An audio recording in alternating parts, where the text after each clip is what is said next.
dari segi pengetahuan, karakter, ataupun dari segi ia menulis. Jadi dalam sini diagnostiknya ini tentang kesulitan peserta didik dalam pembelajaran.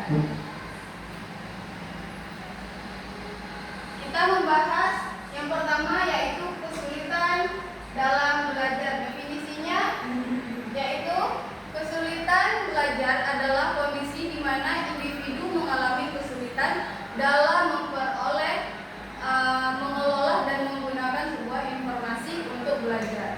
Hal ini disebabkan oleh berbagai faktor yang bersifat internal dan eksternal. Jadi setiap peserta didik itu memiliki karakternya masing-masing dan mereka pasti memiliki juga kesulitan dalam belajar ini. Jadi mereka biasanya dalam segi pembelajaran ada faktor internal. Misalnya faktor internal ini mencakup kecerdasan, perhatian maupun faktor eksternal yaitu lingkungan dan metode pengajaran. Faktor internal ini misalnya kecerdasan siswa mulai kurang dalam pemahaman. Terus perhatian ini berarti masuk ke dalam bagaimana kita di lingkungan sekolah. Selanjutnya faktor internal yaitu berada di luar lingkungan sekolah seperti orang tua ataupun bagian sosial yang ada di lingkup di luar sekolah. Selanjutnya kita masuk ke pembahasan tujuan diagnostik. Tujuannya yaitu mengidentifikasi jenis dan tingkat kesulitan belajar di dalam individu. Terus yang kedua, menentukan penyebab kesulitan belajar, mengembangkan strategi intervensi yang tepat atau memantau kemajuan individu dalam proses pembelajaran. Jadi tujuan kita mengetahui diagnostik kesulitan belajar anak ini harus dengan mengidentifikasi tingkat kesulitan dalam belajar anak.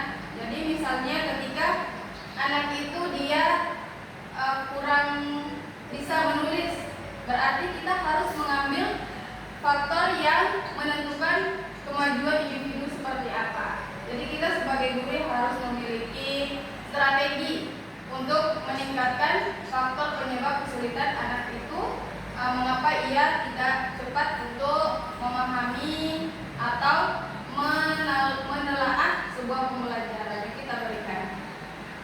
Seterusnya proses diagnostik ada 3, yaitu menggunakan data, pengujian, dan analisis data. Untuk pengumpulan data ini kita berupa wawancara. Kita bisa masuk ke bagian wawancara yaitu dengan mungkin melakukan pertemuan dengan wali muridnya, orang tuanya terkait anak ini di sekolah seperti ini. Jadi kita juga mendapatkan informasi dari faktor eksternal itu, dari orang tuanya. Bisa jadi anak kalau di sekolah ini dia rajin, tapi kalau di rumah dia biasa aja. Biasanya seperti itu. Dari faktor wawancara dengan orang tua ini kita juga bisa dapat mengetahui bagaimana anak di luar dan di sekolah. Yang kedua, pengujian yaitu menggunakan instrumen terstandarisasi untuk menilai kemampuan akademis dan kognitif. Ini berarti masuk ke bagian penilaian guru, kognitif dan biasanya ada akademis, kognitif sama psikomotorik anak. Itu masuk dalam pengujian. Dan yang seterusnya tes psikologi. Karena kita masuk ke dalam materi diagnostik, berarti masuk ke dalam psikologis anaknya. Bisa jadi anak itu tidak berkembang karena mungkin dalam faktor psikologinya terganggu. Biasanya seperti itu. Yang ketiga, analisis data yaitu menafsirkan hasil pengujian dan pengumpulan data untuk memahami pola kesulitan belajar yang dialami. Jadi analisis data ini bagaimana guru memberikan pengumpulan data dari sebelum ia bisa sampai ketika ia sudah memahami atau sudah ada proses peningkatan. Itu harus ada di setiap pegangan guru, termasuk wali kelas. Selanjutnya klasifikasi kesulitan dalam belajar. Ini berbagai faktor penyebabnya. Yang pertama, kesulitan belajar dapat diklasifikasikan meliputi faktor genetik, lingkungan, dan medis. Karena diagnostik berarti harus berfokus pada genetik dan medisnya. Seperti yang tadi berarti berhubungan dengan psikologis anak. Jadi faktor genetik yaitu riwayat keluarga yang memiliki kesulitan belajar. Berarti termasuk dari bisa jadi sebuah keturunan. Biasanya seperti itu. Dan lingkungan, pengaruh lingkungan, keluarga, dan sosial, sekolah dan sosial. Jadi setiap murid itu dia memiliki faktor yang menumbuhkan ia bersemangat. Nah, itu contohnya ada faktor lingkungan, keluarga, dan sosial. Jadi ibaratnya kita sebagai guru itu harus menanam. Menanam itu ibaratnya guru harus menanam, berarti orang tua juga harus menyiram. Jadi bukan hanya anak ini belajar di sekolah, pas pulang ya udah biasa aja. Itu berarti berat sebelah. Nah, jadi sayapnya tidak bisa terbang seperti itu. Yang kedua, faktor medis, gangguan kesehatan seperti gangguan pendengaran atau penglihatan.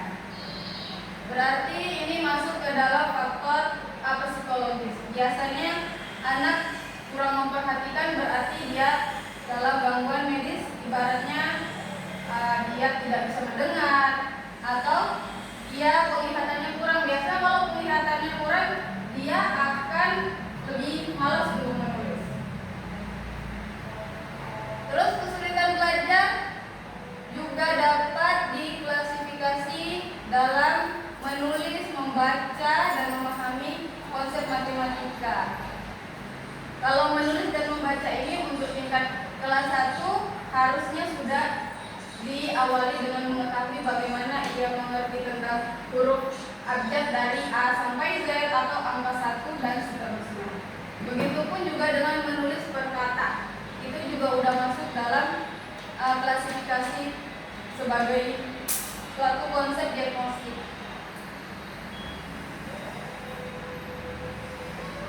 Terus bagaimana kita sebagai guru untuk melaksanakan atau memberikan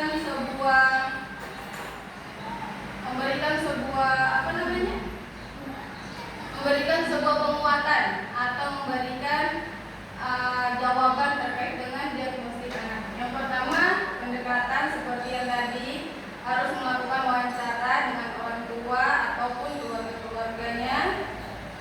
Kedua, pendekatan terapi khusus. Karena psikologi berarti harus ada terapi tertentu. Ketika anak itu memiliki gangguan pada fisiknya, pada psikologisnya, berarti guru juga harus bisa mendapatkan bagian tes atau psikologis anak itu dan dukungan akademis. Jadi anak itu akan berkembang kalau ia mendapatkan dukungan dari luar dan di dalam. Selanjutnya, pemantauan dan evaluasi. Secara rutin kita sebagai guru harus bisa memberikan pemantauan khusus terhadap anak yang memiliki kesulitan belajar. Bukan hanya sekadar ketika ia berbeda dengan yang lainnya kita membiarkan seperti itu. Jadi kita harus melakukan pendekatan dan juga evaluasi terkait dengan anak yang memiliki kekurangan dalam memahami atau memperoleh atau serta mengelola suatu pembelajaran. Untuk kesimpulannya, diagnostik kesulitan belajar adalah proses yang kompleks dan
anaknya berarti mungkin dia di rumah ia takut dengan orang tuanya karena orang tuanya mungkin ya dalam segi keluarga ia yang harus lebih baik. Lebih baiknya itu dalam hal dia harus mematuhi apa yang diperintahkan oleh orang tuanya dibandingkan dengan ia harus mematuhi apa yang diperintahkan oleh guru. Saya juga pernah memiliki satu siswa yang seperti itu. Ya ibaratnya ketika mendapatkan nilai yang rendah itu dia takut, dia nangis. Kenapa hal tersebut bisa terjadi? Karena kadang orang tuanya itu mendukung anak itu harus mendapatkan yang terbaik, sedangkan anak tersebut sudah berusaha. Harusnya kita sebagai orang tua memberikan motivasi atau juga dengan memberikan arahan bahwa nilai itu tidak selamanya memberikan dampak yang lebih signifikan gitu. Jadi ibaratnya anak itu dia sudah berusaha, berarti orang tuanya kadang kurang terima dengan nilai yang sudah dia dapatkan. Padahal kan anak itu udah berusaha mikir sampai dia nggak mau nyontek sama sekali, itu udah termasuk reward terbaik. Biasanya seperti itu. Atau juga ada anak yang kalau misalnya anak itu akan diberikan hadiah kalau ia mendapatkan ranking sekian-sekian atau dapat nilai matematikanya sekian, kan? Itu membuat anaknya semangat. Kalau nilainya tinggi, kalau misalnya nilainya rendah, dia bakal takut. Saya nilainya rendah nih, gimana ya? Nanti dapat hadiah nggak ya? Atau nanti dimarahin nggak ya? Biasanya seperti itu. Jadi kalau hal tersebut terjadi, anak itu memiliki ketakutan. Jadi dia salah satunya dia hanya mematuhi orang tuanya. Yang kedua, dia akan berusaha namun dia tidak ingin yang seperti pintarnya dengan seadanya, tapi dia berusaha semaksimal mungkin. Itu kan bisa juga ya terganggu juga di anaknya karena bisa jadi dia tertekan atau kedepannya seperti apa. Jadinya dia maunya di sekolah itu dia mau bermalas-malasan atau kayak mungkin dia maunya seperti aku udah terbebas dari rumah nih di luar sekolah, jadi aku maunya di sekolah main-main aja lah, nggak mau patuhin gurunya atau mau seenaknya, biasanya seperti itu. Sama ada lagi kalau bertanya tentang solusi untuk menghadapi anak yang kesulitan belajar, solusi dalam menghadapi siswa yang memiliki diagnostik kesulitan belajar. Dalam segi apa ini? Biasanya kan diagnostik ini kan kesulitannya banyak, bukan hanya dari nulis atau dari pembelajaran pengetahuan. Nah, kalau hanya di baca kalistung ya? Oh, kalistung. Nah, itu atau yang keseluruhan? Keseluruhan. Tadi kan penjelasannya ada faktor internal sama eksternal yang menyebabkan anak mengalami kesulitan belajar. Nah, yang ingin saya tanyakan, kita ini hidup di zaman modern ya, anak hampir semuanya menggunakan gadget atau telepon pintar di spesifiknya. Dan bagaimana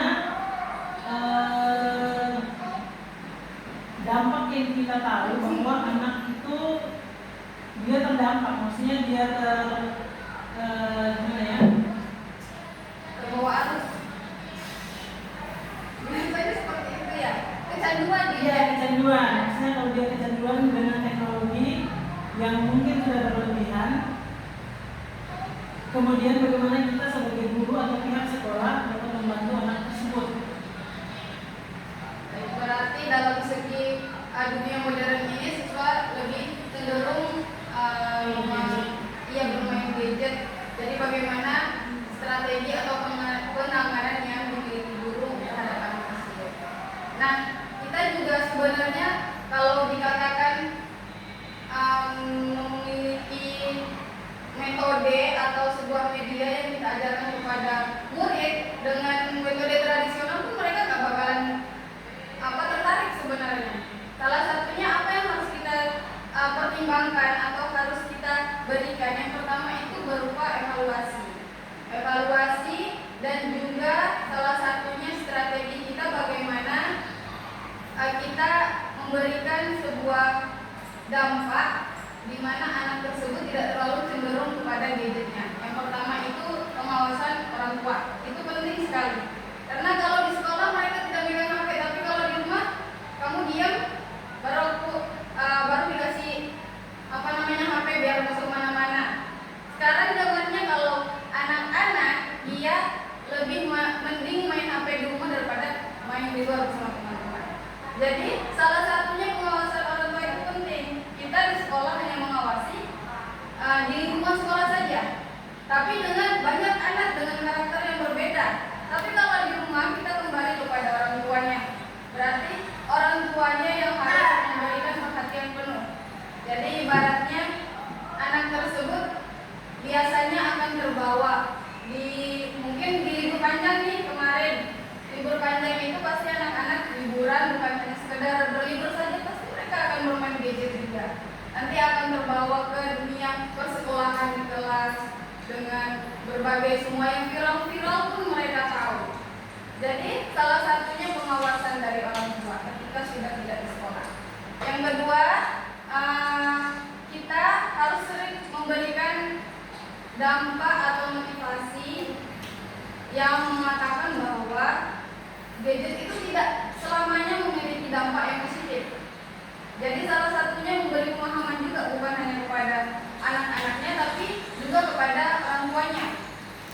Tapi kan sekarang anak-anak lebih dominan kepada gadget ya, mau gimana pun harus tetap gadget. Bahkan di sekolah pun mereka bisa bermain gadget. Salah satunya kalau sekolah yang terapkan, misalnya sekolah akan sudah ada kebijakan tentang tidak boleh membawa gadget ke sekolah. Itu salah satu penerapannya. Jadi siswa harus memberikan sebuah informasi izin kepada guru untuk membawa gadget dengan konsekuensi atau dengan syarat ia akan melakukan ini sesuatu di kelas atau ada kegiatan apa yang harus memerlukan gadget. Seperti itu. Atau ada yang disanggah atau yang bertanya lagi. Jadi sebenarnya kalau dari semua kesimpulan dari pertanyaan yang sudah dipaparkan, semuanya itu ibaratnya terpaku kepada penanganannya kita sebagai guru dalam memberikan inovasi, motivasi, dan juga strategi kita dalam memberikan sebuah tingkat pembelajaran yang lebih efektif. Bukan hanya sekedar ceramah saja, tapi bisa juga dengan cara memberikan atau